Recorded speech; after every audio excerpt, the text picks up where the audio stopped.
Почитувани гледачи, добро вечер. Добре дојдовте во уште едно издание на Јади Бурек на Сител 3 телевизија. Да, убав е Кадаров. Богато е нашето богатство таму. Трофеи и разноразни работи се е собрано. Што се однесува, времето е дожгливо, фудбалот е прекинат, нереди нема да има полицијата, има се под контрола и ги имате сите услови да останете вечерва на емисијата и со интерес да ја проследите. Ја искрено, мене лично ќе биде многу интересна емисија, затоа што за прв пат во овие 10 години ќе поразговарам со човек кој отворено, искрено и со сиот свој авторитет се залага против вакцинирањето.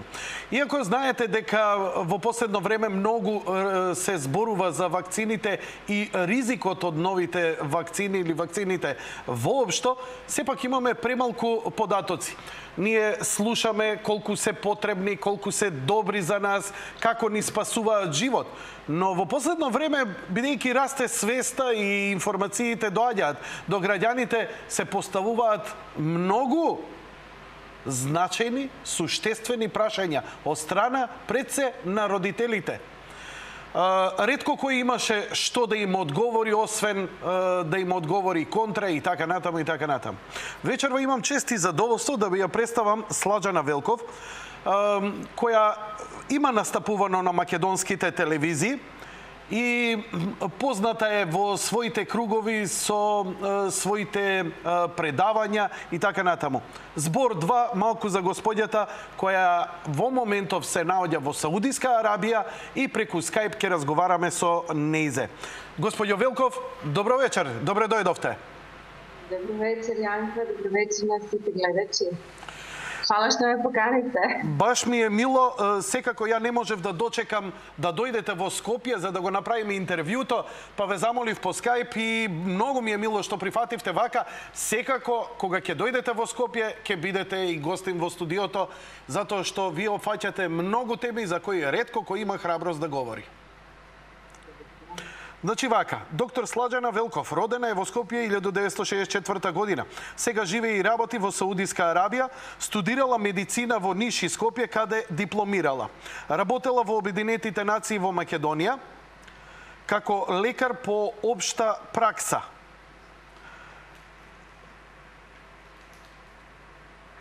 Се извинувам. Во Обединетите нации во Македонија, како лекар по општа пракса на ургентно оделение, во Врање и во Куваит, како лекар и менеджер за развој на медицината. Во последниве неколку години се занимава со... Малку ја имам проблем со мојов iPad. Добро. Само да им прочитам на гледачите. Последниве неколку години се занимавате со бесплатно едуцирање на луѓе за самоизлекување со правилна исхрана и начин на живот.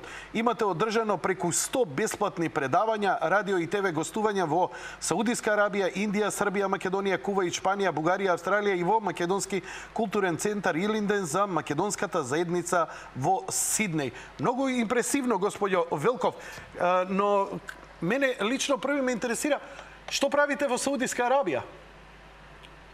Тука живееме, мажот работи, он е архитект и... Аха. Дали вие бидејќи сте дипломиран лекар и натаму се занимавате со оваа професија? Па не повеќе, јас работам како лекар, меѓутоа бесплатно работам, не заработувам ништо, веќе на многу години. Престанав да работам кога ја открив всушност природна медицина и кога открив дека всушност јас како лекар не им помагам на луѓето. Тогаш мојот последен интервју беше во една голема болница тука во Саудиска Арабија, кога ќе позборуваме малку подоцна како ствари и што е тоа што јас го предлагам како еден алтернативен, природен и бесплатен начин на лекување и ефикасен. Кога отидов во таа болница на интервју и кога им предложив да ставиме некој таков обид, да кажем, на лекување и да им кажав дека јас не можам повеќе да препишувам лекарства, затоа што не верувам повеќе во тоа, тие ми кажа дека може да ме тужат. Апсолутно. И дека болници постојат заради лекарства. А што ве наведе вас да го промените ставот? Вие, значи, сте учени во традиционалната современа модерна медицина, пардон, не традиционалната, туку модерна медицина, каде што, нели, алопатското лекување, фармацевската индустрија, сето тоа е проткаено. Што вас ве натера да почнете да размислувате поинаку од она усталено мислење и ставови и кој го викаат, нели, секако и научно, издржано и така натаму? Гледайте, јас всушност се почна со вакцини и со оваа тема всушност која денес вечерва третируваме. Мојата свекрва ја прими вакцина против грип, сезонски грип, и одмah после неколку дена се разбола и за жал година и пол подоцна почина. И сето тоа ме потикна да истражувам, затоа што всушност тука нешто не беше во ред, затоа што ние имаме понапредна медицина денеска, современа медицина, меѓутоа никогаш не сме имале поболни луѓе, како од сега. И тука е нешто чудно, значи нешто нелогично. И се запрашав зошто е тоа така, зошто моите пациенти, тоа се случи во УЕ-ФБ, и зошто моите пациенти, кога ќе им препишам некој апче, тие ќе се вратат со некој друг симптом. Повторно ќе им дадам некој друго апче со трет симптом. И така натака, што повеќе симптоми, повеќе лекови, повеќе болести. И уствари, сватив дека тие несакани дејства на лекови се всушност прави дејства на тие лекови. И кога открив, работев, студирав, да кажем, уште можеби еден и можеби два факултета после од кога сето тоа го открив. И кога се комплетирав, сватив дека всушност нашиот организам е совршен, функционира безпреходно и ништо од страна не му е потребно. Така се дизајнирани од Господ за да самиот организам може да се лекува сам. Што им кажа? Да, повелете, ве молам. Тоа беше мојот последен интервју во таа болница. Повеќе не барав работа и немам намера да работам во ниједна болница. И работам од тоа беше бесплатни предавања, имав и универзитетски предавања во Индија и тука во Саудовска Арабија. И им помагам на луѓето така што, да кажем, ги едуцирам. Меѓутоа, се ова да се оградиме, се ова само во едукативна сврха, значи ова не е наменето за лекување или диагностицирање на ниједна болест. Јас секогаш велам дека човек кога има поголема свест и поголеми познавања може да донесе и правилни одлуки во вистинско време. Не се сомневам во тоа, следејќи ги сите оние линкови што ми ги испративте, графикони кои се многу интересни и кои се надевам дека сега низ ова едно, знаете како, да не ви правам интервју, вие сте одржале многу предавања и јас и моите гледачи сме многу заинтересирани што имате да ни кажете. Имаше многу јавувања во врска со вакцините особено. Ја бев фрапиран. Значи, ја имам оваа емисија 10 години, господјо Велков. Ја не сум имал јавувања на тема аутизам пред 10 години за оваа емисија. Денеска, кога беше господјата сопруга на председателот Иванов, која помага во градење на клинички крила и така натаму, сега и она е фрапирана од сознанијата колку многу има заболени од аутизам. Една современа болест, нова, за која никој не знае. Родителите отворено се јавуваат во толкав број да останавме ние в чудо невидени. Значи, ја останав фрапиран и мене искрено ми треба многу помош, бидејќи кога зборам мене, сватете го народот, публиката, да се едуцираме. Современата медицина даде некои полуодговори. Што имате и вие во врска, предпоставам дека ова ќе биде некое пошироко излагање, па еве би ве следал што имате да ни каже. Ако може само малце камерата да ја спуштите, имате таква можност? Одлично. Кадарот е сега перфектен. Како да сме подобри сме од CNN во овој момент. Повелете, господјо Велков. Чудо прави. Вака, па да почнеме со вакцини, така? Да. Да. Всушност, јас би сакала да почнам, на моите предавања зборувам не само за природни начини на лекување, Така? веќе и за токсини, значи, кои се околу нас. И еден од тие токсини, мислам дека е најопасен токсин во нашата околина, тоа се вакцини. Јас би почнала пред се од доверба. Значи, што е тоа, зашто ние имаме доверба во систем и што тој систем треба да прави за нас. Што е најважно за нас во животот? За нас во животот е најважно здравјето на нашите деца и на нас. Така? Сега. Без това ништо не. Апсолутно. Се согласувам. Сега, нашите деца не се статистика, како што не ставаат во книги, во весници. Значи, нашите деца не се статистика за секој човек кој има починато дете од вакцина или кој има дете со аутизам, за него животот е важен. Значи, не е важна статистика. И сега, тука имаме тој клучен збор, значи збор доверба. Значи, ние имаме доверба во системот, да видиме што тој систем прави. Ни нуди, така. Ние имаме доверба во системот. Како што нели заклучуваме, сите ние безпоговорно прифаќаме она што системот, затоа што веруваме дека тој го проверил и дека се грижи за нашето здравје. Но да се вратиме само пред некоја година на случајот со свинскиот грип, така? Добро. Што се случи со свинскиот грип? Сите знаеме дека тоа беше на сите медиуми прокламирано дека го прашање пандемија. Сега знаеме дека никаква пандемија не постоела. Се купија вакцини, се инсистираше на вакцинирање и така, и за среќа не се вакцинираа многу луѓе.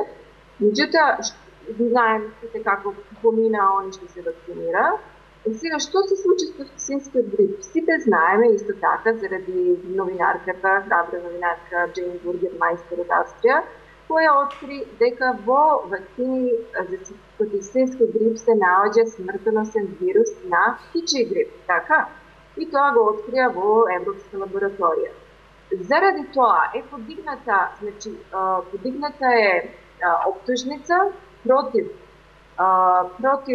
Светската здравствена организација, Обединетите нации, Кетрин Себелиус, државен секретар на Америка и уште кои, под сомнение дека сакале да ја воведат вонредна состојба, присилно да ги вакцинираат луѓе и да се формира таа светска влада и попат да се изврши депопулизација, односно да се намали бројот на луѓе. Така? И сега, кога, значи, знаеме кој бил план, што се наоѓало во вакцини, вакцини биле опасни, многу луѓе има починато кои и оштетено здравје кои ги примиле, пандемија никаква не постоела, значи се тоа било важно. И сега кога некој, значи таа иста Светска здравствена организација која прокламира таа лажна пандемија, сега прашањето е дали некој, повторно се дајме на збор доверба, дали во тој кој сака, кој ќе проба да ве превари, кој ќе проба да ве нападне или да ве убие, дали повторно ќе имате доверба во таков некој? Така? Значи, одговорот е не. Значи, довербата е загубена и не можеме да им веруваме повеќе на такви организации, да кажем. Исто би спомнала тука, не се сеќавам точно кога, али гледав на хрватска телевизија емисија Осми тач. Во емисијата беше присутен министер за здравје на Хрватска, како и kako i nekoliko ljudi koji se станали инвалиди заради вакцини, докажано, и сега сакаат да тужат некој. Значи сака да тужат производител кој ги сакатил, така. И сега, што се случува тука во емисијата, за што се зборува? Производител на вакцини не е одговорен, значи тој се оградува и, што е шокантно, значи производител се оградува од сите можни последици од тие вакцини. Значи, ако некој пострада од таа вакцина и има некакви реакции, алергиски или слични здравствени проблеми, одговорноста не може да биде префрлена на производителот на вакцини. Не може, затоа што тие се оградуваат. Сега, кој ја презема одговорноста тогаш? Затоа што Министерство за здравје ги прима тие вакцини, подпишува за тие вакцини, така, а производителот се оградува. И сега кој е одговорен всушност тука? Значи тоа би било исто како, например, да купиме, например, еден фрижидер, и тој фрижидер ќе се расипе, и кога ќе се расипе, ние сакаме да го рипер, значи да го поправаме. На кого ќе бараме да го поправи? Значи, од сервисерот, од производителот, секако. Од производителот. Меѓутоа, производител се оградува, а ние сме купили од некој трето лице тамо, и сега кого, што ќе правиме? Значи, тука е тој принцип во прашање и сега ме интересира каков е случај во Македонија. Значи, дали тука се купуваат такви вакцини за кои производителот се оградува? Не знам како е тоа треба, меѓутоа би требало да знаеме. Ние здравјето на нашите деца го доверуваме во раците на лекарите. Со тоа, кој лекар, кој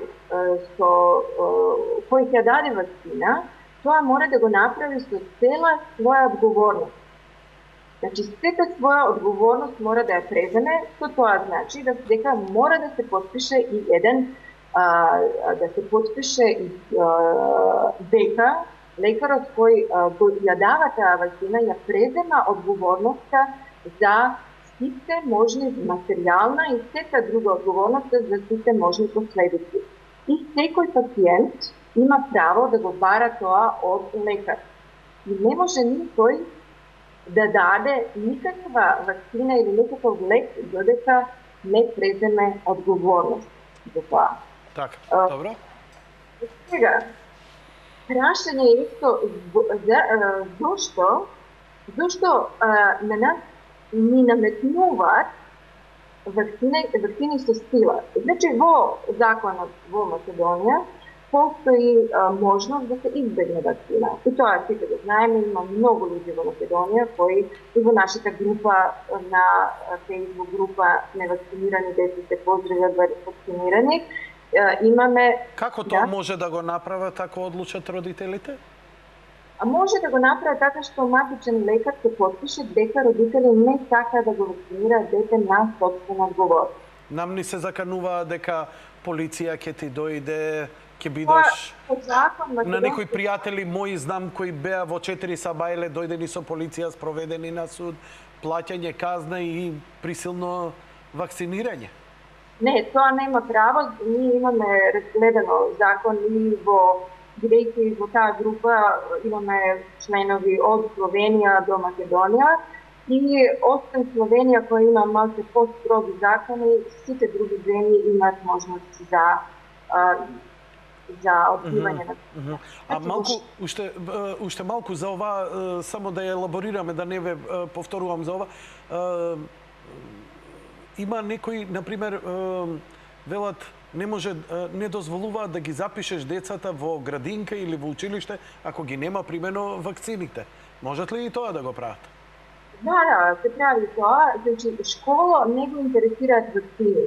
Во школа, по закон, детето мора да помине здравствен преглед и да биде здраво за во школа. Што се однесува до вакцини, тоа исклучиво подпишува матичен лекар, односно тај матичен лекар. Со сите прегледи од специјалисти, кога се запишува дете во градинка или во школа, со сите прегледи од специјалисти, со таа потврда се оди и секоја школата е obrazlovački, znači obavezno, така, i никој нема право да не ве запише во школа заради невакцинирање. Так, добро. Продолжете. Толку ми требаше за ова чисто технички, бидејќи сигурно ќе има и некој подпрашање од гледачите. Повелете. Значи, прашање е зошто нас, значи не како да кажам, со сила ни ја наметнуваат вакцина. Да. Значи, со принуда, така. Она, меѓутоа, тоа нема право. Меѓутоа, се наметнува вакцина, додека во европски земји вакцината е стварна избор. Значи, во Германија, сакате, не сакате да вакцинирате дете, никој не ве прашува за тоа.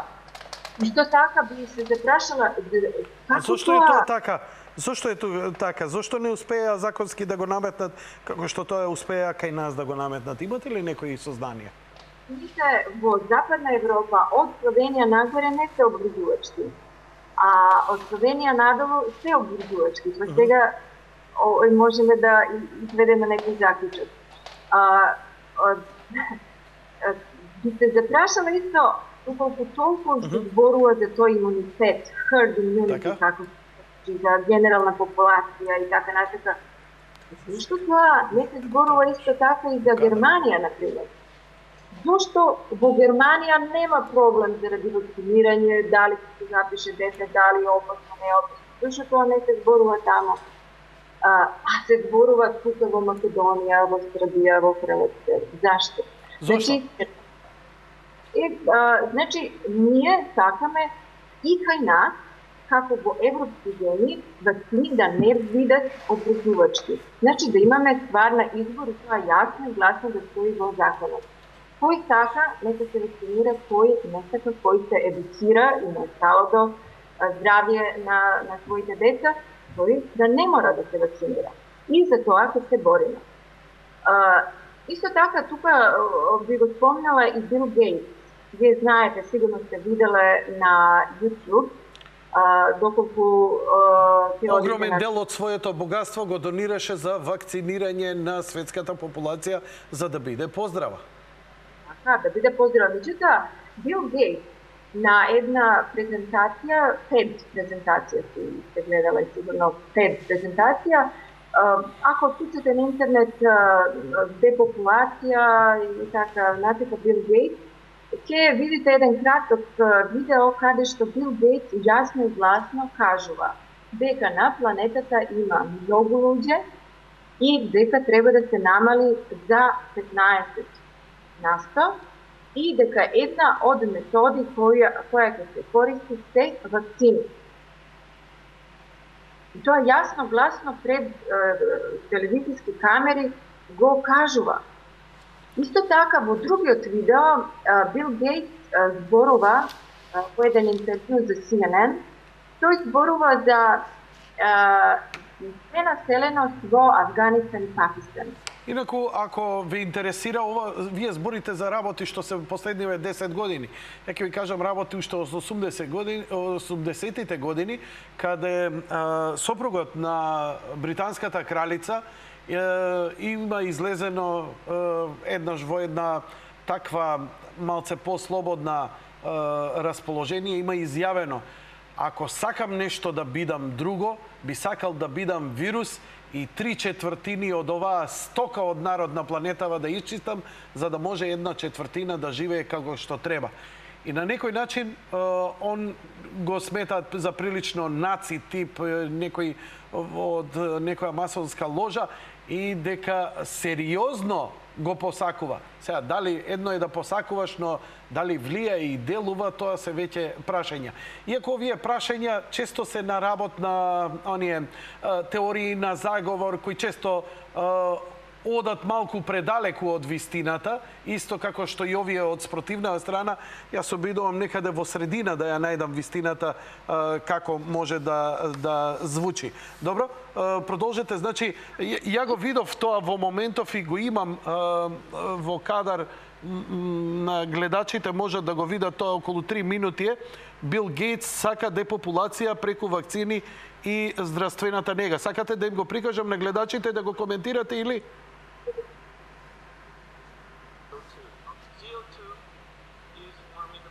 Во моментов го гледаат гледачите. Горната камера, режија.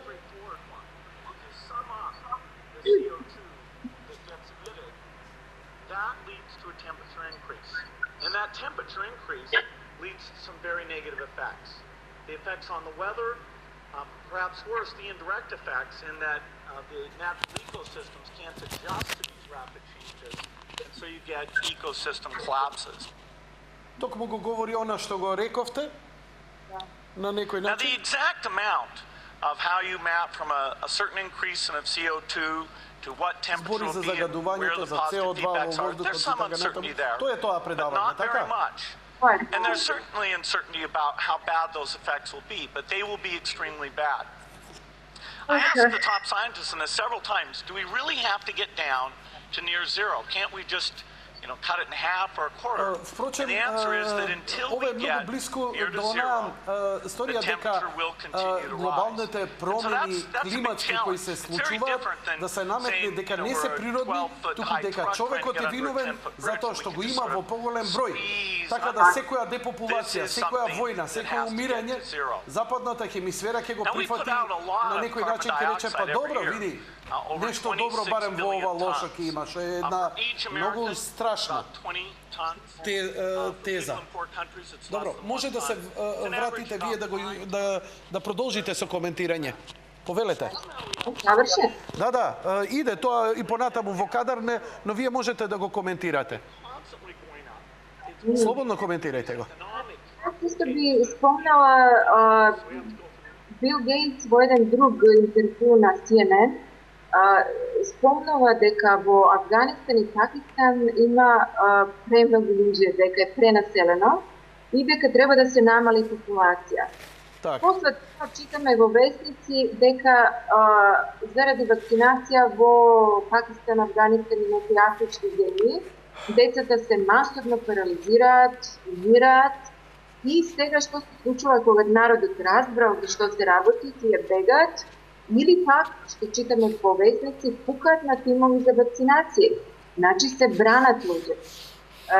Да заклучиме со овој, да кажем, со темата доверба. Здравствениот систем, кој го плаќа за здравствениот систем? Значи го плаќаат луѓе кои одвојуваат пари, ги заработуваат, од буџетот се земаат пари, така? Што Добро. значи, здравствениот систем е тука за да им служи на граѓаните. Значи, платени се за да работат за граѓани. Значи, и така треба да биде. Сега, ако сакате, можеме да преминеме на по-конкретни некои теми, например, дали... Добро, еве, ова ме интересира. Вакцините не се од вчера. Вела дека благодарение на вакцините многу современи болести од кои порано многу се умирало, денеска не. Например, не знам, ние задолжително се вакцинираме со 300 комбинации БСЖ и така натаму, и тоа не е од вчера, тоа е скоро цел век, како да речеме условно речено, нели? Како се користат, вакцинираат децата против тие болести, не знам, една вариола вера или слични такви болести. Господјо Велков? Да, секој. Значи, вакцини немаат никаква врска со искоренување на инфекциони заболувања. Да го покажам графиконот што ми го пративте? Добро. На тие графикони на кои може да се види дека вакцини се имплементирани, значи воведени се дури тогаш кога 95% на болести исчезнале. Тогаш се воведени. Да, имам, значи вака, ова што ми го испративте вие, immunization graphs, значи графикони за вакцинирање, природни инфективни болести како се намалуваат и ефикасноста од имунизацијата и опасноста од имунизацијата. Еве, сега првата, значи вака, да им ја раскажам на гледачите само што пише, бидејќи вие не знам дали можете тоа да го видите што иде во програма, жал ми е. Првата табела стои Канада, заболени од туберкулоза.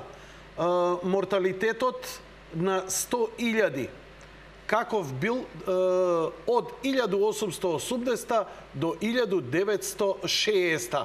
Значи, ако од 1880 морталитетот бил на 100.200 мртви, со годините тој веќе се намалува, а имунизацијата започнува кога ќе падне негде на бројка од околу 40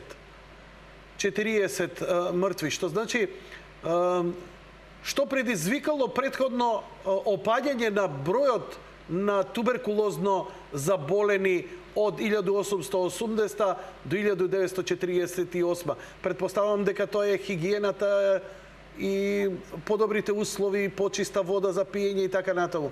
Така? Да. Порано, знаете како живееле порано луѓе? Екскрети спрле кроз прозор, значи немало канализација. Значи по улици се одело. Така да подобра хигиена, санитарни услови, подобра исхрана, тогаш немало фрижидери, сега и фрижидери, и чиста вода. Значи, тогаш водата била прљава, нечиста. Тоа се причини за искоренување, прави причини за искоренување. Меѓутоа, зборуваме за тоа, би сакала само, не знам дали го има тој граф таму, мислам дека е некаде на крајот, БСЖ, односно туберкулоза во Америка. Момент, сега ќе го најдам. Вториот беше за мизлс. Добро. Што е мизлс? Моментот. Мали сипаници. Мали сипаници. Меѓутоа, интересно е за туберкулоза во Америка. Туберкулоза исчезнала во Америка, а вакцина против туберкулоза никогаш не била воведена. Можете ли да ми кажете кој графикон 30 и кусур листи има овде? Не знам сега, не сум случила, треба да го барам. Добро, да. Малце импровизирам, ја им се извинувам на гледачите, но сите овие податоци и графикони ги имам. Инаку, од каде ви се овие графикони? Кои се овие графикони статистики? Од каде се преземени? Па, не знам точно извор, меѓутоа може да преземете тие графикони и официјално од Center for Disease Control, и они ги имаат слични графикони. Значи, тврдите дека овие графикони се точни, дека се прецизни, дека се вистински. Добро? Добро? Познат факт во медицината дека, меѓутоа, зашто се работи тука? За да откриеме точно зашто се работи тука, јас би кажала всушност дека прави епидемии всушност биле сите епидемии после вакцинации. Значи, секогаш големи епидемии се случувале во најголем број на случаи после масовна вакцинација. А зошто ние тоа не го знаеме? Па затоа што никој нема да каже, доктор никогаш нема да каже, јас, да, тоа се случи заради таа вакцина, па јас ја дадов. Секако нема тоа да го каже, нити производителот тоа да го каже, секогаш ќе се наоѓаат некои други екскузи, значи... сега, да почнеме со полио вакцина, пошто многу често се зборува за таа полио вакцина и може би еден век, цел век се предизвикуваат скандали со таа вакцина. 1955 година се воведува вакцина против полио. Илјадници имат заболено од полио неколку недели после вакцинацијата. Многу деца има паралисано тогаш, голем број на деца што примале вакцина имале парализирана рака. Сега, за да се сокрие тоа дека всушност вакцините, полио вакцина ја предизвикала таа епидемија на парализа, на детската парализа, 1906 година се менува начинот на диагностицирање на детската парализа. Така да, еден, доколку симптоми на парализа не се појават во рок од 30 дена, тогаш веќе не било полио. А порано знаеме дека полио може да се јави и 30 дена после вакцинација. Второ... Значи, да повториме дали добро ве разбрав. Значи, ако се појави во 30 дена од вакцинацијата на полио, ако се појави таа парализа, таа е исклучиво поради самата вакцина. Таа, значи, не успеала да создаде имунитет, туку развила болест во организмот. Тоа сакате да ми кажете? Да кажем, всушност со вакцини се предизвикуваат болести, со вакцини не се спречуваат болести. И тоа ќе го објасня ако се случи тоа така. Мислам, што сакам да кажем, полио може да се јави и 2 месеца, 3 месеци после вакцинација. Меѓутоа, тие за да се смени бројот на полио, значи за да може да се вакцинираат кога сакат, полио никогаш не е бил искоренет, полио имаме денеска под разни други диагнози. Тие менуваат дефиниција на диагноза. И сега, под еден, значи 4 работи има направено, не, 5 работи има направено. Прва работа е во рок од 30, ако не е во рок од 30 дена, не е веќе полио, нешто друго ќе го крстат. Друго, доколку трае помалку од 60 дена, не е веќе полио. А ние знаеме дека полио може да трае и 2 недели. Полио може да биде во облик на прехлада, на настинка. Трето, исто додека ако имаме слабост на мускули и болки во телото заради воспаление на мембраната која го штити мозокот и нервите, кичмена мождина, тогаш дефиниција на детската парализа преминува во асептичен менингит. Така да секој асептичен менингит всушност е полио.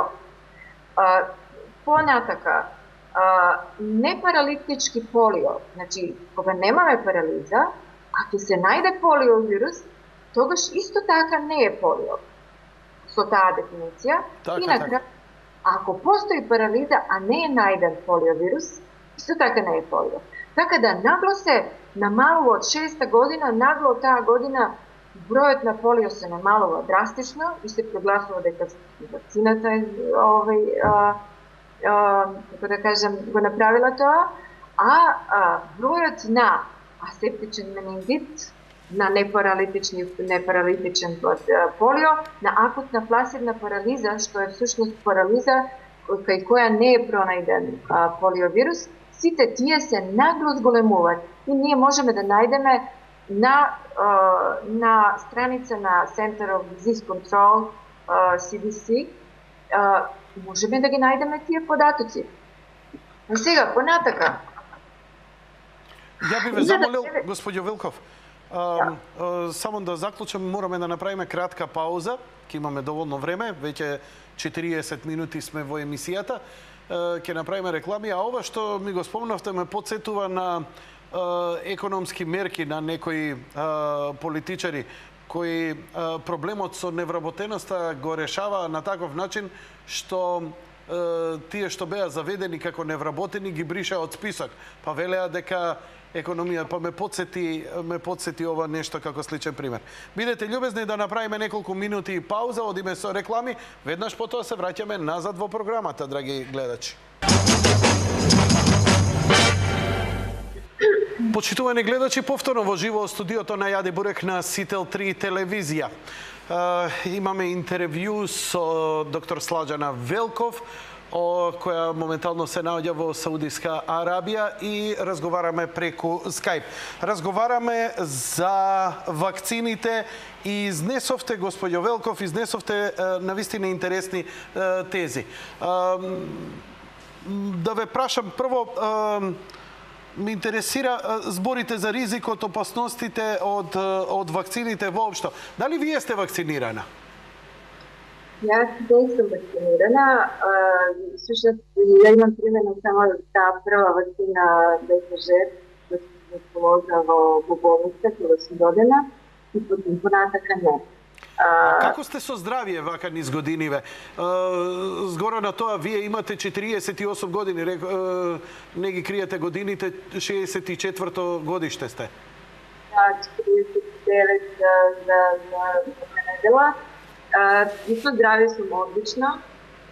Веројатно, статистики кажуваат дека невакцинирани луѓе се многу поздрави од вакцинирани.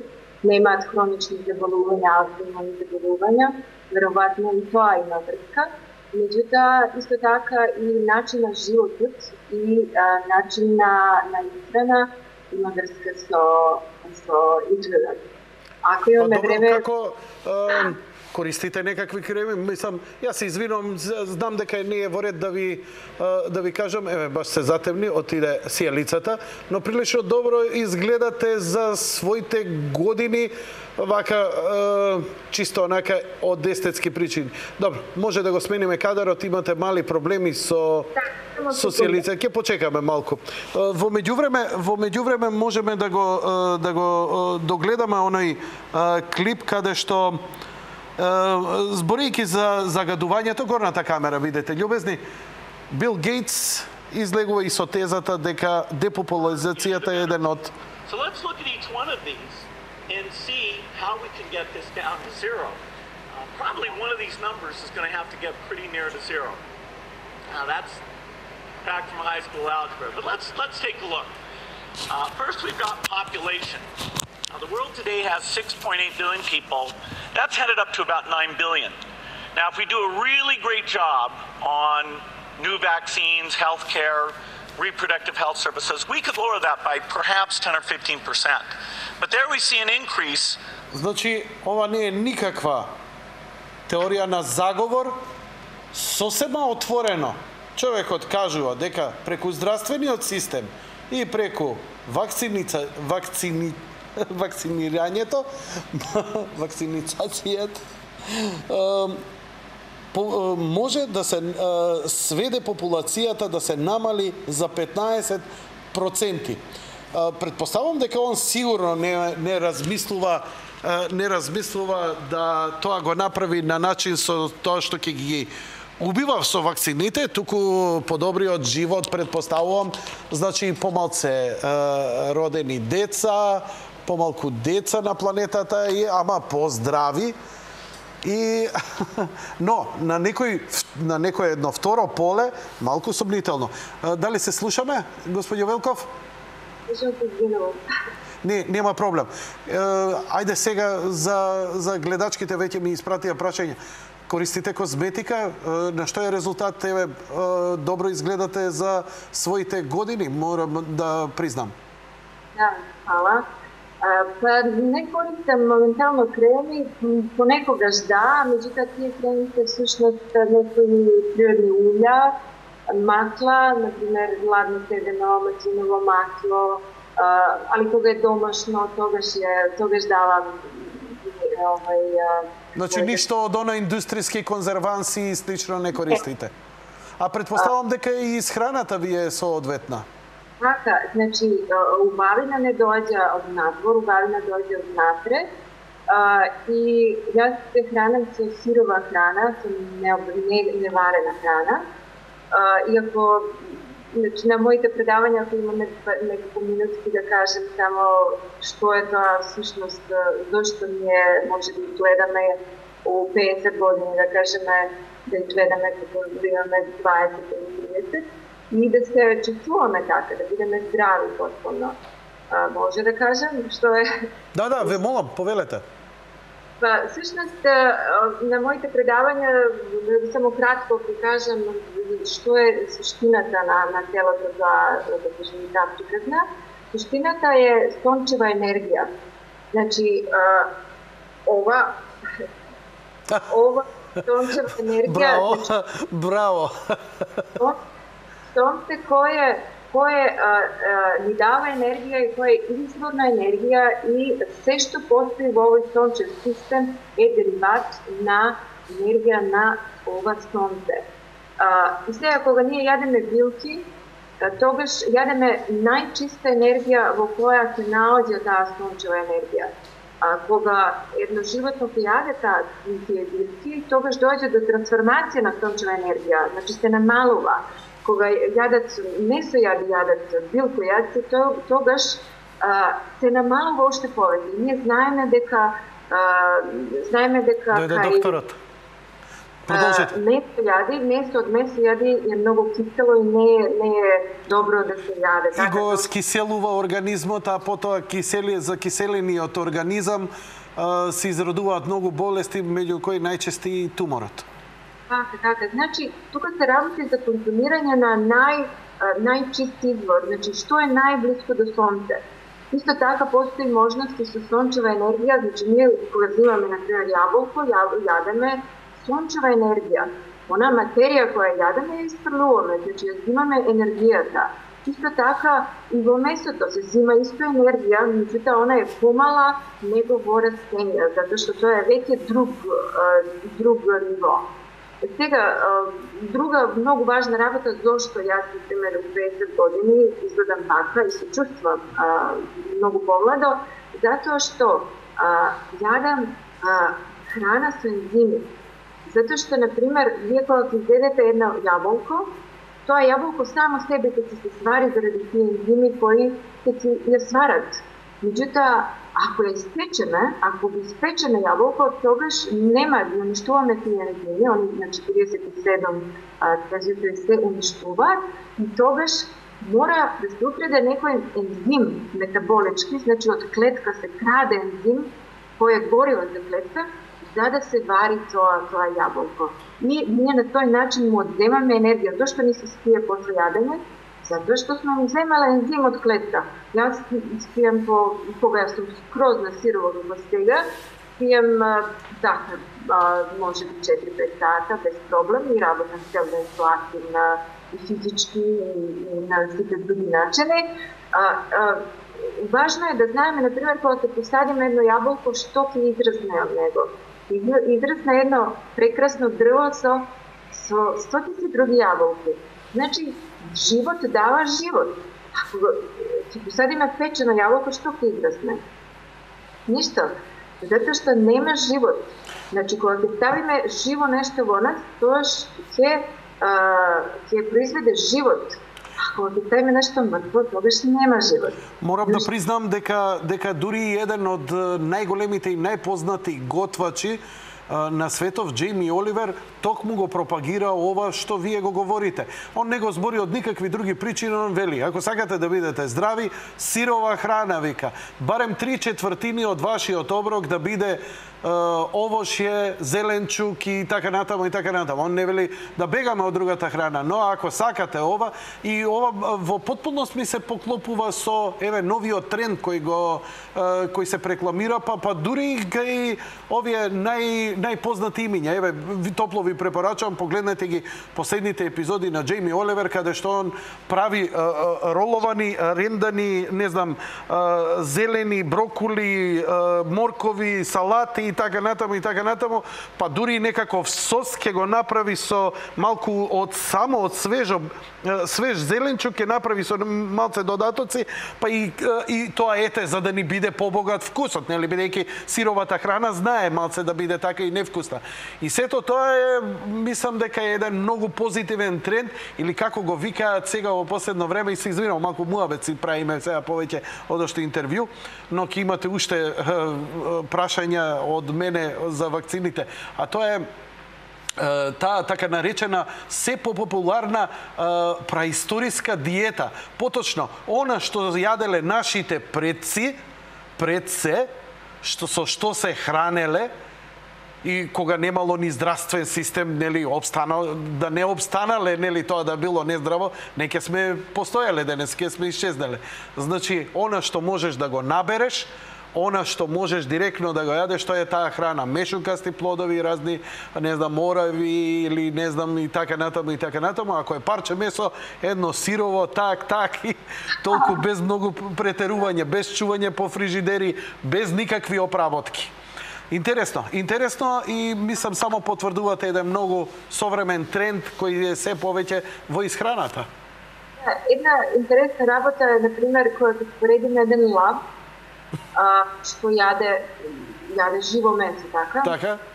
И од друга страна имаме лешинар кој јаде мртво месо. Така. Да споредиме лавот, кој е, така, има, да кажем, една став на тело му е, како да кажем, господствена, па има убава длака, има убави очи и така, значи го нагрива и така, додека лешинарот знаеме како изгледа, како е погребен и така натака. Значи, исто така, например, орел, кој јаде жива храна, живо месо и...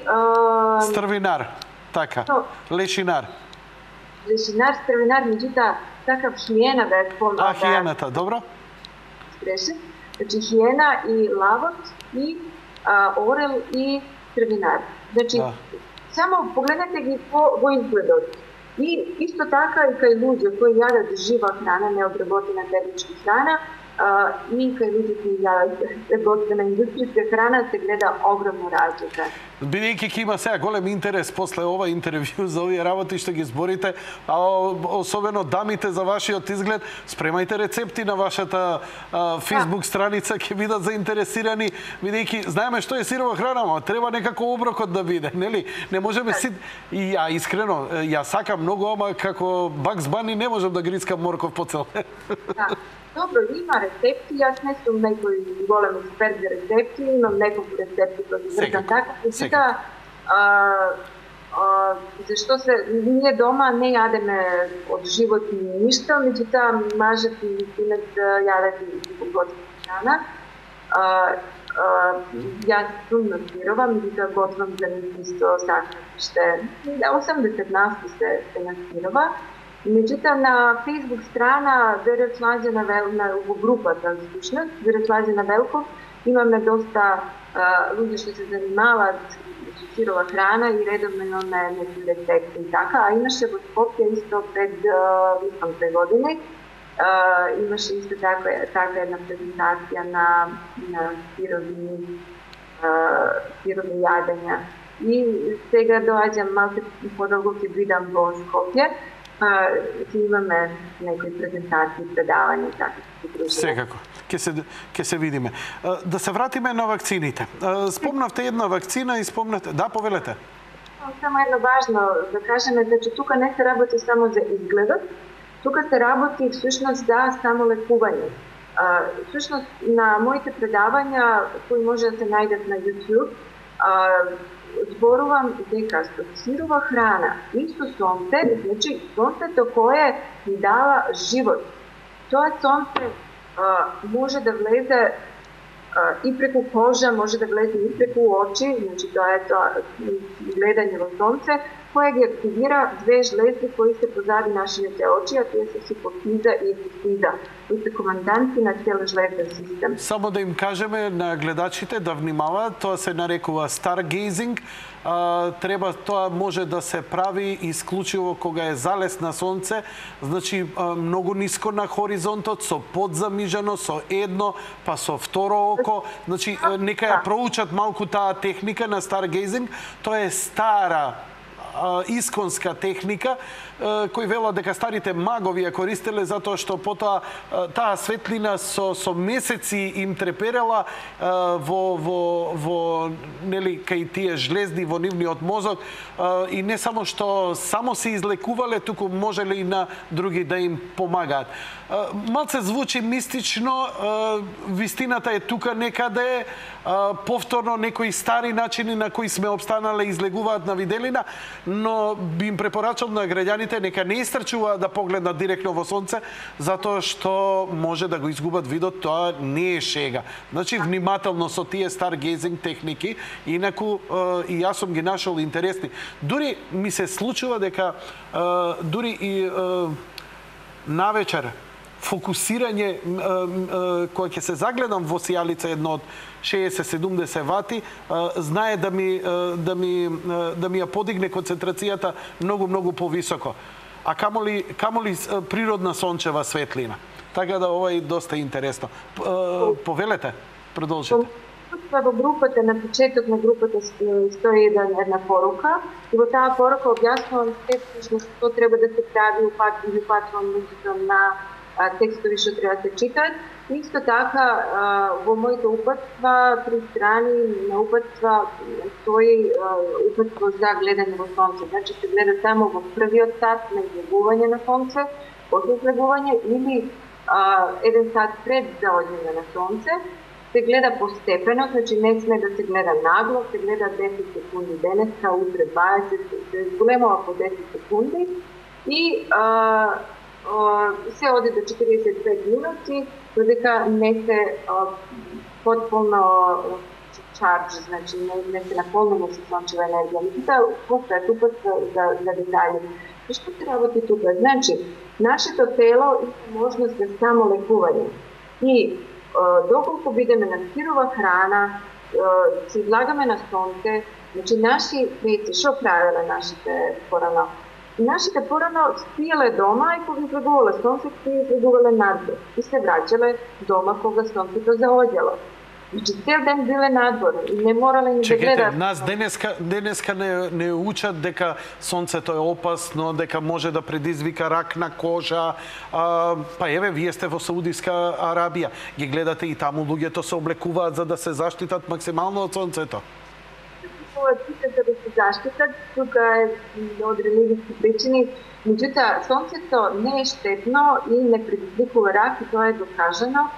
На универзитетот во Сан Диего, медицински универзитет во Сан Диего, има направено истражувања на америчка морнарица, каде што има докажано дека рак на кожа се јавува кај луѓе кои живеат во затворени простори. Исто така дека рак на кожа се јавува кај луѓе на делови на тело кои не се изложени на сонце, така имаме раце на кои ретко се наоѓа рак на кожа на раце, меѓутоа се непрекидно изложени на сонце. И дека рак пред се на кожа е предизвикан, значи тоа е информација заклучок на тој универзитет, дека рак на кожа е предизвикан од пред се лоша исхрана, понатака од контрацептивни средства, под број 3 е хлор во вода што имаме и под број 4 се солариум.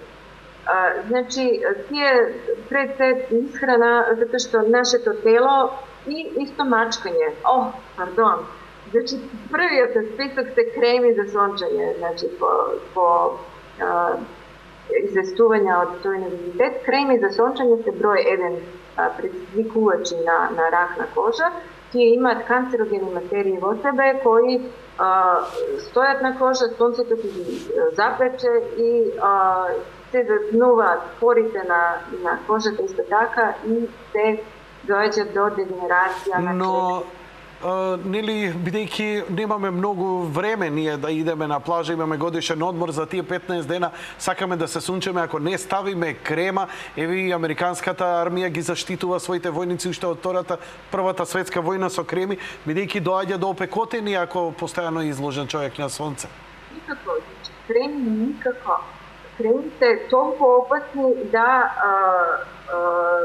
не ги препорачувам воопшто, посебно никако за деца. Значи, она што препорачувам, дали сте виделе вие лист на сонце да гори? Значи, лист на сонце не гори. Она што не заштитува е хлорофил. Јас никогаш на арапско сонце во 11-12 часот, не советувам во тоа време, али јас можам да се сончам, никогаш не се мачкам, не сум се мачкала ни со улја, маслинови или некакви други креми, поготово не.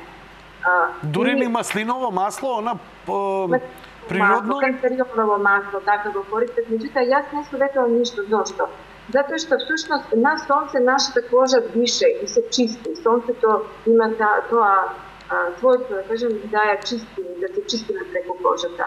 Ko aktivizacija meforite, togaš u stvari nastanува problem, znači nastanува, kako da kažem, se zgolemува ekstremna temperatura во кожата и доаѓа до вриење на тие токсини во кожата кои треба да излезат од кожата. Но сепак се создаваат опекотини. Факт е дека луѓе изложени на сонце, на силно сонце, може да добијат опекотини после известно време. На силно сонце не треба да се слунчава. Така, на силно сонце да не се слунча. Да. Многу едноставно, готово. Аншате, мадам, аншате. Тука немам поговор. На силно сонце и креми или не се слунчаме. Тоа е факт, тоа сите го препорачуваат. Зелено, значи што повеќе зелено, хлорофил, тоа е најдобра заштита. Кога немате некогаш зелено, можете и во прав спирулина или нешто тако, значи зелено е најдобра заштита. Да се вратиме на вакцините. Спомнавте некои вакцини за кои сметате дека... Дали сметате дека сите вакцини кои се и кои постојат се штетни? Дали човек треба да ги одбегне сите вакцини, да размислува и за таква опција во животот? Апсолутно. Значи, кога зборувам за вакцини, се однесува на сите вакцини. Зашто? Има многу причини. Пред се, дали вакцините се безбедни? Значи, тоа не го завршивме, значи истражувања како се прават, зашто се прават така, значи да се прават како треба. Дали вакцини се ефикасни? Значи, да, нели, ние знаеме дека вакцината е од, како да кажам, не мртов, полумртов, истрошен вирус, кој нема да предизвика, ќе ни го дадат, нема да предизвика болест, но ќе го поттикне нашиот имун систем да создаде антитела. И нам ова ни звучи логично. Не знам како вам ви звучи ова.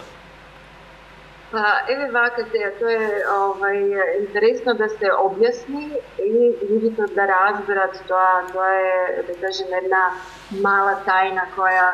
Да, слушаме. Долго. Пред се би сакала да кажам дека не постои никаква студија досега направена која објаснува или докажува дека антитела предизвикуваат заштита. Значи дека, односно да антитела се тие кои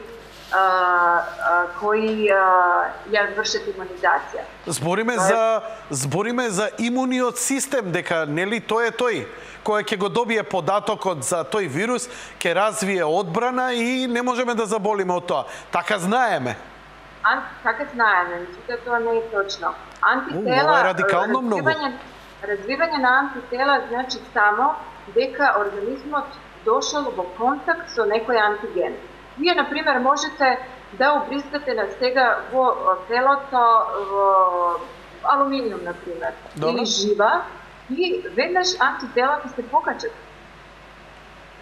А не сме обризгале никаков вирус. Значи, антитела ќе се покачат било кој токсин да бризгаме во тело. Тоа е број 1. Број 2. Значи, кога имаме во експерименти направено глупци кои генетски немаат можност за стварање на антитела.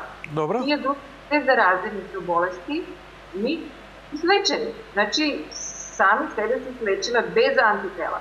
Исто така, постојат луѓе кои генетски немаат можност за стварање на антитела. Тие луѓе исто така ќе добијат пневмонија или нешто било што и ќе оздрават. Наистина. Тоа е теорија на антитела и тоа не е докажано, значи никогаш не постои никакво истражување, тоа е само една, да кажем, теорија која уште денеска стои. Јас се запрашав што всушност се случува со тоа и што всушност е имунитетот. Прв пат кога тука ми дојде во посета еден пријател кој имаше проблем, здравствен проблем, и сакаше да ме праша што да прави и дојде со, значи, заболен од варичела, значи од овчи стипаници. Добро. Го праша дали е вакциниран, тој вика да. Али не само тоа тој по втор пат ја имаше варичела. Тогаш се запрашав што всушност се случува тука. Како тоа човекот може вакциниран да заболи и како тоа може два пати да заболи така.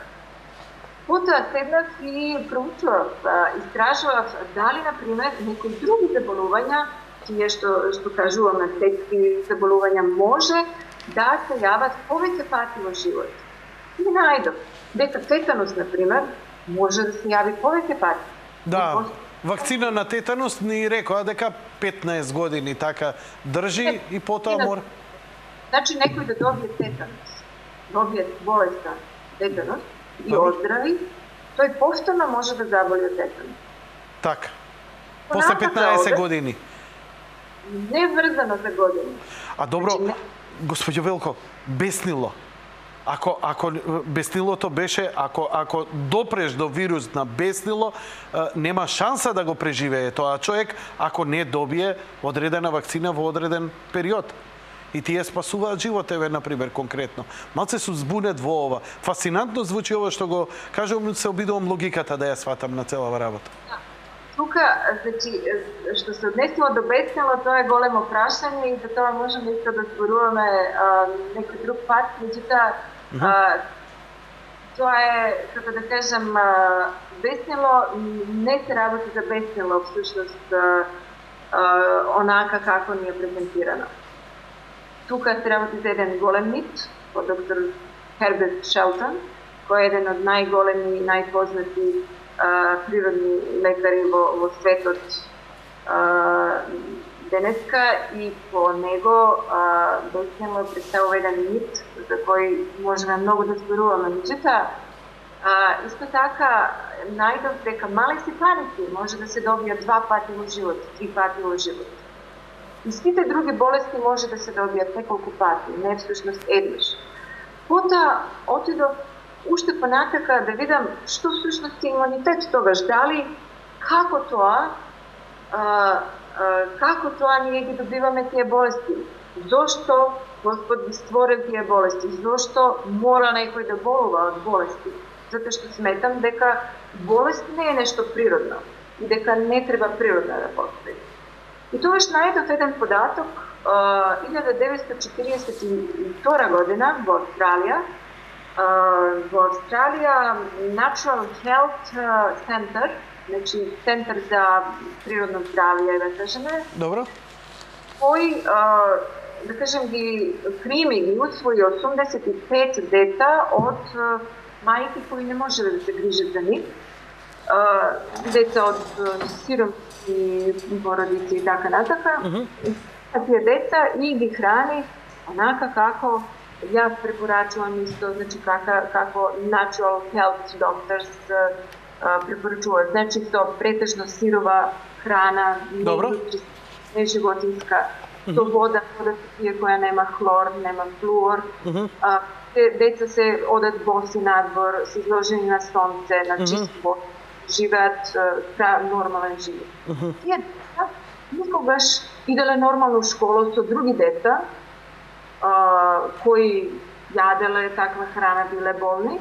Тие деца никогаш не заболеле од детските болести. Значи, не заболеле никогаш од детските болести. Што значи дека тие детските болести всушност не се болести кои некој мора да ги прележи. Тие болести ќе се јават кога нашиот организам треба да направи едно чистење. Сега, тука доаѓаме до, јас исто да кажам, сум ги преболела тие болести, значи сите тие мали сипаници, заошки и се за тоа сум го преболела, и тие се болести кои се преболат за 5, 6, 7 дена, најмногу 10 дена, нема никаков проблем. Меѓутоа, после тие исто така голема кашлица имам преболена и јас не сум била вакцинирана, меѓутоа моја најдобра другарка била вакцинирана и заедно сме кашлале таа кашлица. Значи, вакцини не штитат, немаат никаква врска со заштита на заразни болести. Всушност не ги прочитавме, меѓутоа може и тоа, ако имаме време, да ги прочитаме исто каде se javuvale te bolesti posle, odnosno epidemiji posle vakciniranja. To je interesno da se zna taj fakt. Повелете, кажете. Да, питаме. Да, ве молам. Еве, значи спомнавме за детската парализа, како се менувала диагноза и така натака. Еве да спомнеме, например, за во Оман 1988 и 89 година, 6 месеци после вакцинацијата, се јавува епидемија на детската парализа меѓу вакцинирана популација. 1934 година имаме во Англија 3112 починато наводно од варичела, значи овчи сипаници. Меѓутоа, попосле се открива дека сите тие починати биле вакцинирани против големи сипаници и починале од големи сипаници. Во мај 1871 година 97,5% вакцинирано луѓе помеѓу 2 и 50 години од големи сипаници. Следната година, 72-та, најголема епидемија на големи сипаници во Англија, во историја на Англија, 44.840 умрено. По Германија, Шкотска, Бомба и Калкута исто се случува. Во Италија, 1885 година, исто преко 98% вакцинирано. Умрено преко 18.000. Филипини исто така. Да кажеме исто дека има една студија 1952 година, доктор Морис Гринберг, директор епидемиолог на Bureau of Preventive Disease Department of Health in New York, направи студија во која докажува дека вакцината против детската парализа предизвикала епидемии во светот. Во Јапан големи сипаници задолжително вакцинација 72, веднаш умира 29.900 и нешто луѓе. Голема кашлица 1970 година, 200.000 заболено во Англија. Најголема студија на туберкулоза направена 1970 година, и когаш направена некоја. 260.000 индијанци вакцинирани со ТБЦ, односно со БСЖ. И туберкулозата се јавила кај вакцинирани луѓе. Значи, тоа е најголема студија, официјална студија. Господјо Велков, ја морам да ве прекинам затоа што врие од гледачите со нивни прашања кои се поврзани со ова. Статистикиве мислам дека доволно говорат за сами за себе и на некој начин медиумски, бидејќи ова е можеби најгледаната и најпопуларна емисија каде вие се имате појавено, па и реакциите беа се својствени. Фрливте една па можам слободно да кажам една бомба, една димна бомба, каде што кренавте прилично голема прашина со овие некои ставови. Сигурно ќе има реакции од Министерство за здравство и така натаму, каде што нели ќе има сигурно и парирање на овие ваши ставови, но јас сум отворен секогаш да се чујат секогаш сите страни. Бидете љубезни сега, можеме ли некако да го сведеме сега муабетов повторно на вакцините, нивната штетност, особено кога во прашање аутизмот, затоа што се повеќе и повеќе родители се сомневаат дека некои вакцини создаваат аутизам. Она што им го кажав на гледачите, го прочитав во весник, значи ја не сум некој теоретичар, заговорник или не знам следбеник на нешто, но во весник имаше, им го прочитав тоа, дека единственото дете од амишката заедница во Соединетите Американски држави заболе од аутизам, од единствените родители кои паднаа на пропагандата и се загрижија за собственото дете и дозволија да се вакцинира. Тоа е единственото амишко дете. Иначе амишите се луѓе кои користат органска храна, кои сами ја произведуваат, нема вакцина кај нив, нема електрични апарати и така натаму, и се живее максимално природно. Се јаде јаде од земја, се јаде своји одгледани животни, млеко, млечни производи, месо и растителни работи и се едни од најздравите луѓе на планета, дефинитивно. За аутизмот. За аутизмот. Всушност, сите, така, за да разбереме што се работи кај, не само кај аутизмот, и сите други болести, треба пред се да разбереме што всушност е болеста.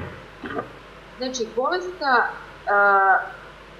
вака да се мислиме, значи, ние можеме да нашето тело има 4 органа за елиминација. Имаме преку бубрези, преку дебело црево, преку кожата и преку дишени патишта. Така, за начини за прочистување, така. За прочистување, така. И сега, доколку ние ставаме, например, 100 единици на токсини, односно вака, 100 единици на токсини можеме да испрлиме низ тие органи на елиминација, органи на чистење. Добро. Да. Меѓутоа, ние ставаме секогаш, например, 120 единици, 130 единици, значи, на токсин. Тие 20-30 единици нашето тело не може да ги испрли и тие ќе се таложат во нашето тело. Кога ќе се наталожат тие одредена количина на токсини во нашето тело, тогаш доаѓа до активација на безбедносни механизми во нашето тело, кои се вклучуваат штом нивото на токсините стане критично. Значи, ќе достигне една критична граница и телото веднаш реагира. Со што реагира? Реагира со температура. Значи, температура не е нешто, некакво зло или некаква, не знам, нешто страшно. Температура е еден повисока природен процес на одбрана. Да, затоа што... Само да им кажам и на гледачите, ја често им кажам дека финците исто заболуваат од грип, од разни болести и прво што прават, влегуваат во сауна. Значи се затоплуваат на преку 100 степени, вештачки се предизвикуваат висока температура и со тоа го прочистуваат телото, ги уништуваат разни вируси и така натаму, бидејќи организмот знае да ги издржи тие температури. Да, организмот всушност се дига температурата заради исто горува тие токсини, али и зголемува, значи за 1 степен на температура, зголемена температура се бројот на леукоцити, бели крвни зрнци се зголемува дупло. Значи, ние со спуштање на температура всушност си правиме проблем. Значи, температурата не се спушта, температурата е нешто што е многу важно. Втора работа, што ќе направи организмот кога ќе се зголеми количество на токсини во тело? Втора работа, значи првиот е температурата, второ, кога имаме температура, имаме апетит. Значи, веднаш кога температура ќе се покачи, дигестивниот систем се затвара. Значи, тука више не работи ништо, се што ќе се изеде, трули. Значи, затоа сме во главно многу поздрави преку лето кога е повисока температурата. Па добро, да, по лето јадеме и друга храна, и поздрава храна, и повеќе се движиме и така, и повише сонце има и така, има многу причини. Значи, кога имаме температура, се пие вода, значи ништо не се јаде. А ние што правиме? Кога некој е болен, ние стално викаме јади, треба, ова, она, не. Значи, кога е температура, кога имаме температура, телото не вари храна. Сета енергија оди таму каде што е потребна. Така да, исто така знаеме дека нити луѓе, нити животни кога се болни не јадат. Значи, тоа е природен процес. Се пие вода и тоа исклучиво вода без флуор, без хлор, чиста вода, тоа е многу важно. Не се пие дури ни сок. Значи, сок исто така има да... Шекерите закиселуваат организам, а киселите средини се погодни за развој на вируси.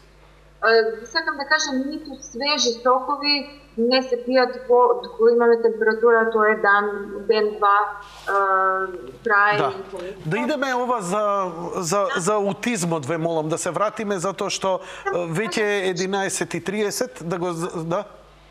Да офатиме се за тоа. Значи, вториот е апетитот, значи се намалува. Третата работа што е? Проливи, vraćanja, zato što organizmot sve ima da isprli, sve što mu stavime što ne može da stvari, to isprla, znači i se čisti na toj način. I na kraju što imamo na koži imamo sipanici. Znači to može da bidat neurčinja, može da bidat sipanici, može da bidat razni oblici na otrovi koji izliguvat iz tela i to se tije detski bolesti. Znači i nije to takvo što su puštanje na jedno dete da si je ima ta akutna, kako da kažem, čistenje, zato što to ne je bolest, to je način na čistenje na telo. Tako da znajme da kad deceta posla priležani detske bolesti može naglo da porasnat ili naglo stanuvat kreativni, naglo se podobrva zdravje. Zašto? Zato što bi sprilo tije toksini. Dokoliko ki go sopreme to, a sto lekarstva, sto razni antiinflamatorni lekovi i така нататък, ние всъщност изголемуваме количество на тия отрови в организмот, кога имаме премногу отрови и имаме хронични заболевања. Значи, тогаш имаме хронични, кога премногу ќе имаме, значи не постои повеќе можност да се елиминират, тогаш имаме и такви тешки болести, како што е рак и така. И сега, што се однесува до аутизмот, има една работа кај вакцините. Вакцините имаат во себе, значи, само да кажеме што е состав на вакцини, ако имаме време. Значи, вакцини имаат 63 разни токсични материи, меѓутоа да ги споменеме, например, живата, која не смее ни да се пипне, не смее да се голтне, не смее да се... Значи, нешто што не смее ни да се пипне, ни да се голтне, бризгуваме директно во тело, директно во крвта. И знаеме, на тоа видео може да видиме, значи како всушност, што всушност жива прави во нервното ткиво. Што се случува со нервната клетка кога живата ќе влезе во мозокот. Значи, ова тоа што го зборите, ја во моментов го илустрирам, нервна клетка која ќе биде изложена на жива. Добро, значи, овие токсини што? Мора да заклучиме, имам втор блок на реклами и од вас ќе зависи дали ќе има јавување со гледачите. Ја 2 часа ви давам со ова, така, еве гледаме во овој момент што се случува со нервните клетки кои беа само изложени на жива. Господјо Велков, ја ви дадов максимален простор, знам дека сме опширни и ви реков слободно да бидете, но дали ќе имаме одговори за гледачите, тоа од вас ќе зависи. Значи, доаѓаме на некој начин дека составот на живата што прави? Живата го пржи мозокот. Значи, живата, како што гледате на таа снимка, го пржи, ја уништува нервната клетка. И значи, имаме дегенерација на нервното ткиво. Тоа е една работа. Друга работа се тие, значи, сите тие отрови не делуваат само на мозокот. Ние имаме еден сплет на нервно ткиво во цревата, односно во стомакот, и се нарекува секундарниот мозок. Тука всушност во стомакот се наоѓа нашиот имунни систем, кој со вакцините се уништува. Значи, интересна една работа да се спомне дека Ендрю Вејкфилд, тој е еден доктор кој направи истражување во Лондон и на тоа аутистични деца и докажа дека всушност во цревата, во слузокожа на цревата нашла вируси на мали сипаници. Знаеме дека таа вакцина се вика скратено ММР и значи против мали сипаници, заушки и се дава отприлike некаде околу прва година. Навршена прва година. Што се случува со цревата? Во црева, после дадена вакцина, нагло снемува добри бактерии, кои всушност го чинат голем дел од нашиот имун систем.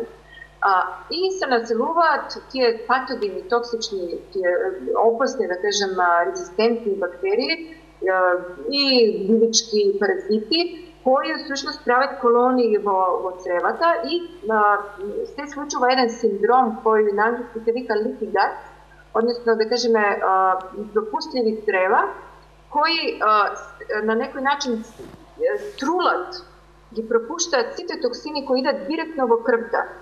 I istraživanja koje je napraveno sa dr. Andrew Wakefield pokažува дека детата, аутистични деца, на кои им насредиле столица, значи обично се знае дека аутистични деца имаат нередовна столица, и насредиле столица да имаат 2-3 пати дневно, им дале големо количество на пробиотици, значи добри бактерии, деца прозборале после 2 недели. Значи, првата работа што ја советувам кај аутизмот е да се почне со пробиотици, значи со Rejuvelak, тоа е една течност која се прави од пшеница и не знам ако имаме време може да ја кажеме, а може и да се најде во групата или на интернет да се откуца Rejuvelak и рецепта да се најде. Се прави од пшеница, се клија пшеница, се прават, како се вика, рти. Рколци, добро. Господјо Вилков, ја морам од режијата ми бараат, мораме да идеме со вториот блок на реклами, 20 до 12 и после ќе ни останат уште многу малку минути. Им се извинувам на гледачите што сме обсирни и неке можеме, не знам дали ќе имаме воопшто време да одговараме на нивните прашања, ги има навистина многу. Одиме со реклами, веднаш потоа се враќаме назад. Господјо Велков, повторно во студиото продолжуваме со разговорот. Кажавте многу работи, но има многу прашања. Сега, сакате вие на некој начин објаснивте генезата на заболувањата поврзани особено во врска со аутизмот. И некако логиката ми се поврзува и ви давам за право затоа што објаснувањата од стручните медицински лица е многу бледо и самите признаваат дека не ја знаат целата методологија и структура како се развива и од каде доаѓа болеста. Но сега, клучните неколку прашања кои гледачите ги поставија, па да ви ги сумирам. Што со нас кои веќе сме вакцинирани, што со децата кои веќе се заболени од аутизм, бидејќи многу ми е логично, вие зборите за системот нарушен, за исхрана и слично, а меѓу првите совети кои ги даваат дури стручни медицински лица, велат здрава исхрана, детоксификација, што на некој начин го потврдува се ова што вие го говорите. Да, само да се осврнам на аутизмот, дека дали е или не е, доволно кажува што италијански суд пред неколку месеци донесе пресуда во корист на детето кое после примена вакцина на ММР го добија аутизмот. И сега, значи, детето добија одштета $220,000 и 100 други случаеви се сега на суд. Значи тоа сега се докажува и веќе докажено, нема тука воопшто прашање. Значи, како да се справиме со детските болести, со вакцинирани и значи, што всушност треба да обрнеме внимание. Значи, кажавме дека всушност болести и аутизмот е интоксикација на организмот. Значи, интоксикација со токсини кои едни од најпотентни токсини воопшто на планетава, ние всушност ги обезбедуваме во нашите деца и нормално е дека има реакции. Значи, организмот мора да се детоксифицира, значи да се активираат тие органи на елиминација, органи на чистење. Пред се мора да се активира дебелото црево. Значи, пробиотици се основна работа, значи добри бактерии се основна работа. Што е тоа пробиотик? Кај можам да го купам? Во аптека, на пазар? Има разни, значи тоа се добри бактерии кои се наоѓаат во ферментисана храна. Значи, ферментирана храна, јас тоа не го подразбирам од индустријска, например, јогурт од продавница, тоа не е ферментирана храна, затоа што во тоа веќе постојат антибиотици, кога стварно би тоа била значи со добри бактерии и храна, тогаш за 24 часа би експлодирал тој тетрапак. Значи тука не зборуваме за индустријска. Затоа го спомнуваме реџувелак, накратко ќе кажем како се спрема. Се рти пшеница 8 часа се става во вода и се пушти мали ркавци, потоа се става во стаклена тегла голема, се става на дно една чаша, 3 чаши вода, чиста вода, прочистена, и се пушта 24 часа да отстои. После 24 часа ќе стане прозирно бела вода, со меурчиња на врв и пријатна е. Може да се стави во фрижидер, да се чува во шишелица.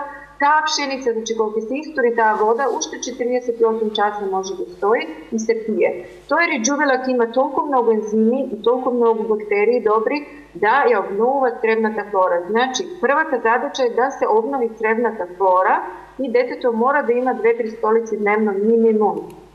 Обично деца со аутизам имаат многу проблем со столица, не одат секој ден и тоа е голем проблем. Значи, треба да се... Значи, како ве сватив, они имаат обстипација, а потребно е малце почесто заради прочистување.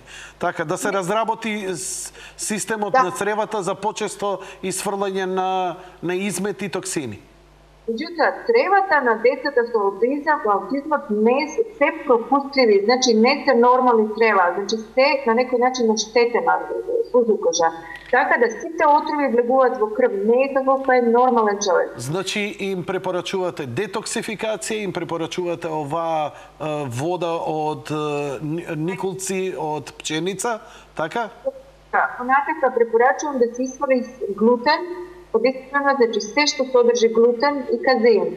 Глутен го содржат пшеница и сите тие освен хелда, киноа и просто, значи тие житарици не го содржат, сите други го содржат. Значи глутен мора да се исфрли, тој исто така казеинот, значи кој се наоѓа во млеко, значи се што содржи млеко не сме да се јаде.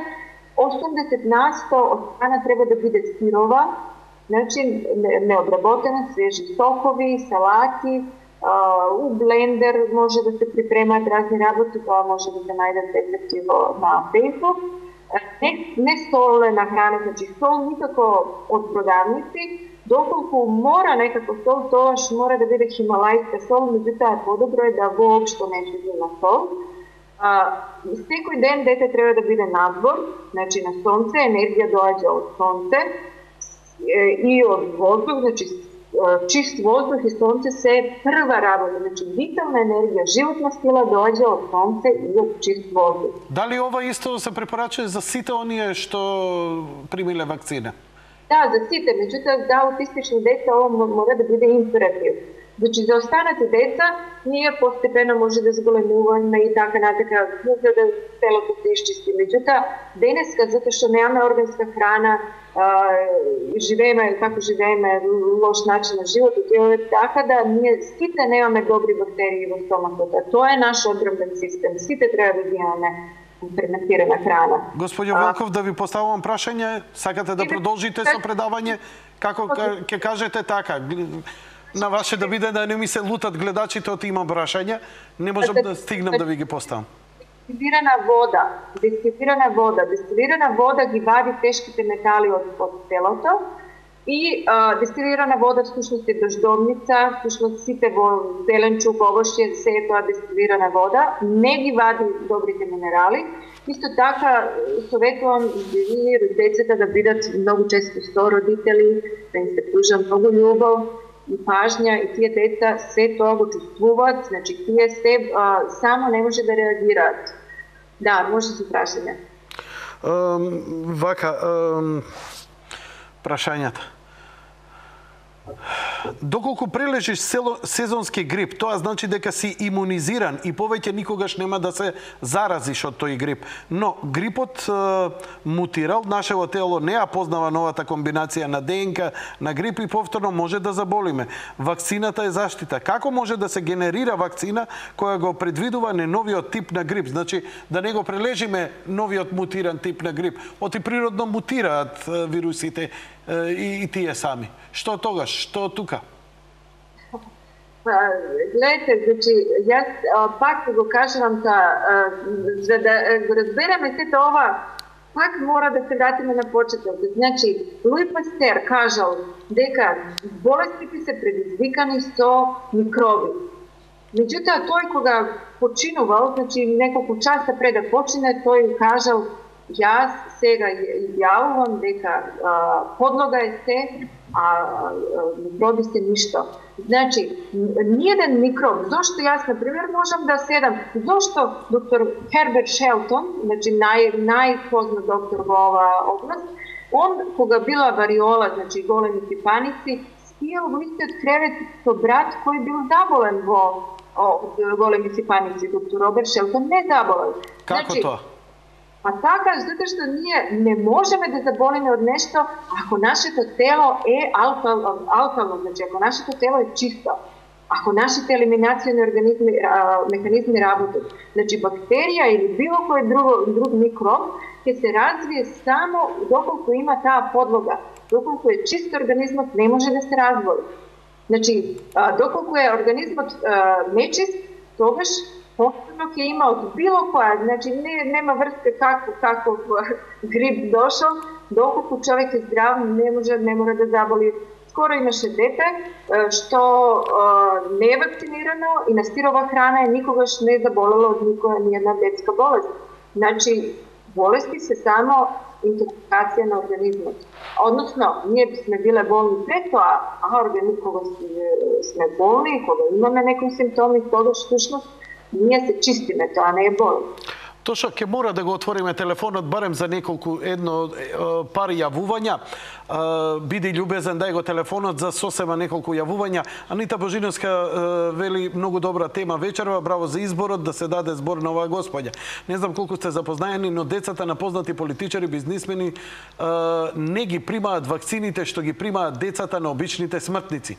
Тие доаѓаат на клиника и ја примаат ДТПР прочистена. Таа вакцина како таква прочистена ја има само на клиника, а останатите други вакцини си ги набавуваат од други земји или тоа го прави лично некој таму и ги примаат на клиника лично од некој лекари или директорката се она обвинува директно личност. Јас се оградувам тука, бидејќи таа личност овде била тука, не знам колку е тоа вистина, ќе мора да се ваша одговорност на изјавење. Се прашувам зошто децата на некои луѓе да бидат привилегирани во однос на останатите. Постои ли нешто такво или е сосема, вие велите, никакви вакцини, а овде се зборат за некакви ДТПР прочистени и слично? Точно, деца, некои деца не примаат. Јас лично исто имам искуството од еден човек дека како влегува, каде влегува, како не влегува на главниот влез и каде всушност влегува за вакцини, тие вакцини не ги примаат. Меѓутоа, не постои една вакцина која е добра. Значи, нешто што содржи, што содржи тешки метали, што содржи формалин. Значи, формалин е една течност, формалдехид е една течност во која се чуваат лешеви. И во таа течност... Да, не дозволува распаѓање. Да, меѓутоа, тоа е толку еден силен отров и го развира ткивото, значи прави рак. Еве сега едно девојче, денес имаме дискусија на Фејсбук, девојче 16 години, оперирано од рак на матка, извадена матка. А зошто? Зато што ја примила ХПВ вакцината. ХПВ вакцината ја примила, а заболела од рак на матка на 16 години. Кај вас на Facebook групата. Одиме со гледач кој е на линија. Добро вечер. Се надевам дека ќе го чуете, господјо Велков, ако не, ја ќе ви помогнам. Добро вечер. Добро вечер. Повелете, на брзина ве молам, поставете прашање, немаме многу време. Родител сум на аутистично дете. Родител на аутистично дете? Комуницирам со докторката на Фейсбук. Би сакал само на прашање остане да објасните за детоксикацијата. Читав во скоро време дека најдобре да се изеде со, знае докторка, со алфа-липоидна киселина. Ако сака малку неколку збора за тој процес и начинот на дозирање, како треба да... Алфа-липоидна киселина. Така рековте? Да. Добро, благодарам за јавувањето. Што е тоа? Дали е добро? Да, добро е. Значи, алфа-липоична киселина, тоа е еден специјален облик на витамин С. во една ситна состојба која може директно да влезе во клетка и се однесува како чистач. Значи, Добро, како можеме да ја примиме таа? Може да се земе и во капсули. Како се нарекува? Дали имате представа како да ја бараме? Липоична киселина. Повторете? Алфа липоична киселина. И тоа како такво се продава? Да, продава. Ја не знам дали во Скопје, знам во Белград имаше последна капсула, каже. Така.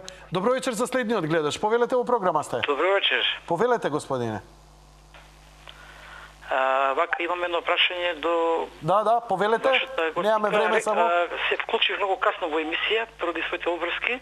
Ве молам, немаме време, при крај сме. Прашањето. Ми се јавува некое црвенило на кожата кога сум изложен на сонце.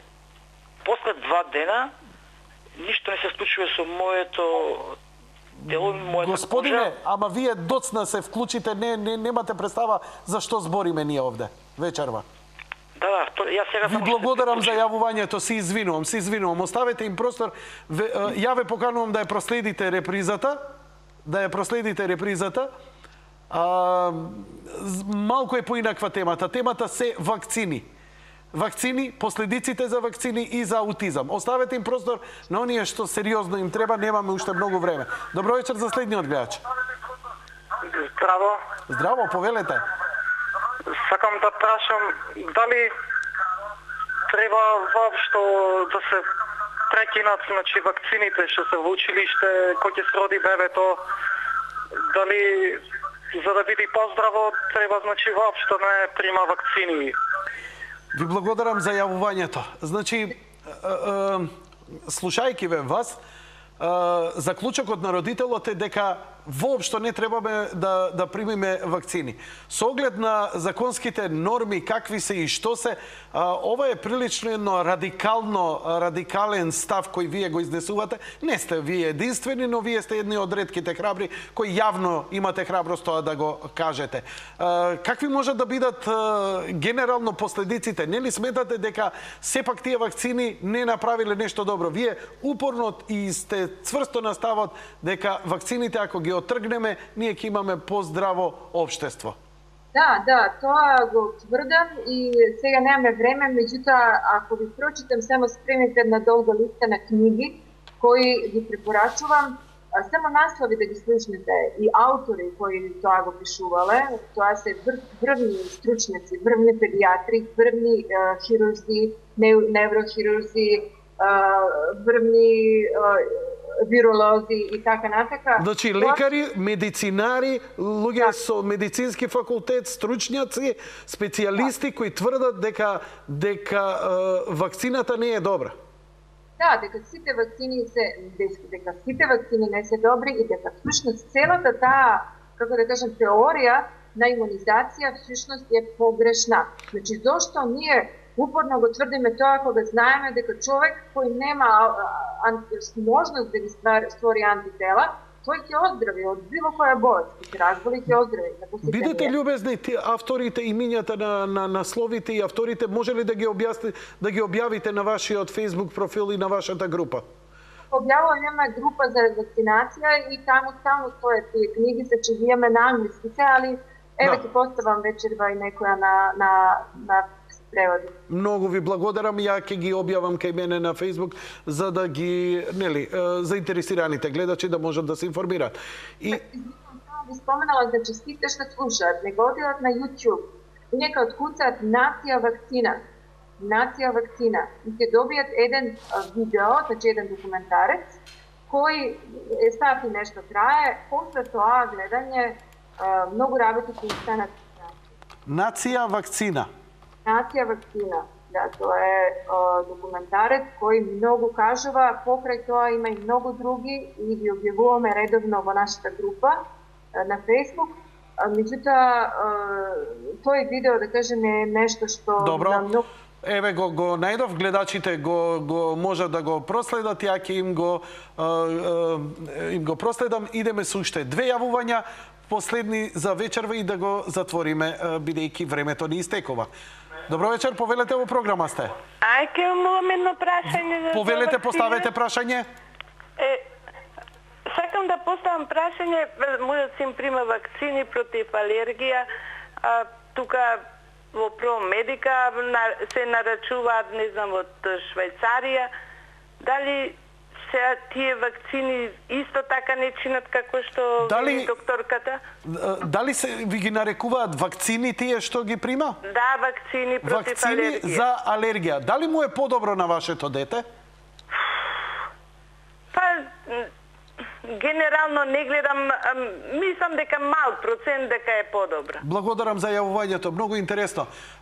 Не сум ни знаел со оваа гледачка сега што ни кажа дека некој може да прима вакцини за алергија. Да, може. Јас не сум за тоа играње со антитела и воопшто не сум ни за такви вакцини.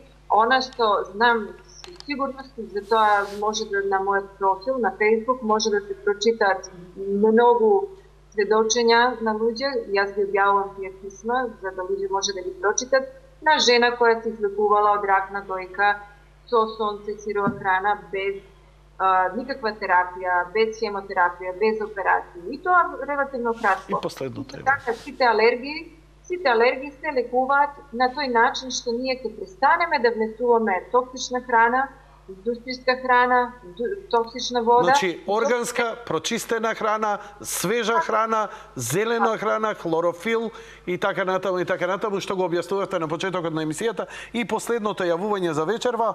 Добро вечер. Здраво. Здраво, повелете.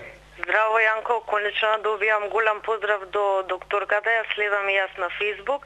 Сакам да прашам, ќерка ми има 14 месеци, треба да прими сега вакцината за рубеола, таа што е во 13 месец. Значи, вашата ќерка има 14 месеци и сега и доаѓа време да прими вакцина за рубеола. Да, и за сипаници, таа што е и во 13. за сипаници. Добро? Да, МПР. ДТПР, како се вика? МПР, мислам, да. МПР, не знам. Да, и имам друго прашање. Не смее да јаде цитрусни овошја, брокула, карфиол и така натака, ради екземата. Највише ме интересира ова за вакцинирањето, што ќе ми каже докторката. Што да ти каже за вакцинирањето? Па, дали има некаков ризик од, например, да речам, аутизам или поврзано некаква со екземата? Така, дали ја следевте вие емисијава цела вечерва? Да. Да. Па, не ви одговори нешто во меѓувреме, токму околу целово ова? Мислам дека немаше за екзема.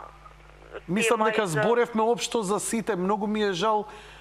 Што, добро, ви благодарам за јавувањето. Многу ми е жал, еве, испаѓа дека 2 часа некој следел, ама некако... Да, изгледа очигледно ќе треба да им се повторува на луѓето. Еве, се уште имаат недоумици и така натаму. Еве, за крај, господјо Велко. Да. Па не знам што и беше прашањето на жената за... Значи, незиното дете треба да прими, се има 14 месеци, треба да прими таа вакцина што ја редовна, дали имало ризик или не. Па мислам дека ние 2 часа за тоа избориме. Наravno, меѓутоа, сепак морам да кажем уште еднаш, че ние се обедуваме, тука ова не е лекување или диагностицирање, ова е само еден вид на едукација. Така. Ние не препорачуваме овдека вие да направите тоа или тоа. Ние се обидовме низ разговор, а одлуката ќе биде ваша и само ваша. Ризик постои во животот за се и преминување улица, а камоли некој да ти боцне нешто во име на здравје или така натаму. Вие донесете си заклучок, така е да... Што сакам да кажам, значи јас не сум вакцинирана, сум преболела и мали сипаници, и заушки и така натака, и голема кашлица, и сум поздрава од многу вакцинирани луѓе. Што сакам да кажем, она што е важно дека ние како една цивилизирана земја треба да имаме и закони како што и приличи на цивилизирани земји, значи сите европски земји имаат, скоро сите европски земји имаат незадолжително вакцинирање. и ние треба, значи, да се бориме сите заедно, да имаме право... Тоа избор како што го имаат и во европските земји. Кој сака да се вакцинира, нека се вакцинира, кој не, не. Зато има на Запад има кампањи, вакцинирајте се. Значи, они алудираат на тоа да не повикаат, но не е принудно како што е тоа кај нас. Кај реклами, значи, секоја втора реклама на телевизија е за некакви лекарства или за нешто, така и секогаш се обрадуваат, нели, оно што го брзо зборат. Да, за ризиците при земање на овој лек или евентуалните последици, консултирайте се со лекарот. Така, значи, нивно, значи, тука се работи за еден бизнес. Значи, што е функција на компанија? Да води бизнес и да... продаде. Тоа е битно, профит е битен, значи тоа е единствено за компанија битно. Господјо Велков, е тоа здравје и ние треба да предадеме одговорноста. Ви благодарам многу, очигледно дека ќе мора да дојдете овдека во студио. Нема решение. 2 часа поминам доста брзо, очигледно останавте и вие недоискажени, последниот получас јас извинувам што ве забрзував, но во интерес на времето ја немам таа можност. Многу ви благодарам и се надевам на брзо ќе се видиме. Ала што ме поканивте. Почитувани гледачи, се надевам дека оваа емисија набрзо ќе биде ставена на YouTube, на Јаде Бурек Тројка каналот и ќе можете да ја проследите репризата. Благодарам за вашето внимание, лека ноќ и пријатно.